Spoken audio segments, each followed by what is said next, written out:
Sungai ini pernah bersih, tapi manusia kembalikan jadi tempat sampah. Tahun lepas sungai ini dah bersih dah. Hari ini ia tertutup oleh sampah.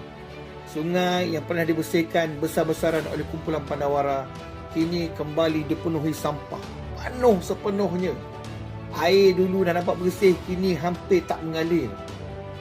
Pembersihan tahun lalu bukan kerja kecil. Kosnya sekitar 100 juta rupiah. Dana pula dana sendiri. Kumpul duit sendiri. Bukan tajaan besar-besar. Nak buat ni perlu jentera, perlu tenaga manusia, perlu masa yang panjang.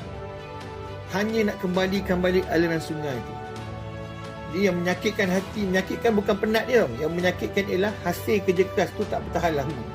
Sungai yang sudah pulih, dah baik pulih semula dah hilang semua sampah sarat, kini kembali seperti asal. Ini bukti satu perkara penting. Masalah sebenar bukan sungai, masalah sebenar ialah sikap manusia. Masih buang sampah ke sungai. Masih anggap sungai sebagai tong sampah. Kalau kita hanya bergantung kepada sukarelawan, sungai ini akan rosak berulang kali. Bersih hari ini, esok jadi balik, rosak balik, penuh sampah semula. Usaha pemulihan tu jadi sia-sia saja. Jadi, benda ni berlaku di Indonesia.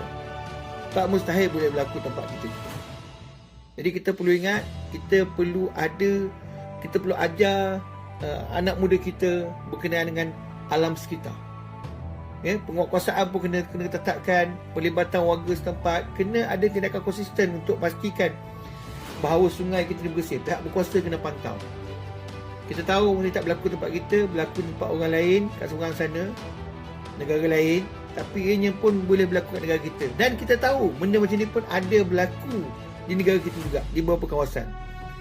So kita kena ingat, sukarelawan boleh bersihkan sungai, tapi masyarakat sendiri sebenarnya yang patut menjaga. Kalau tabiat tak berubah, sungai akan terus mati berkali-kali.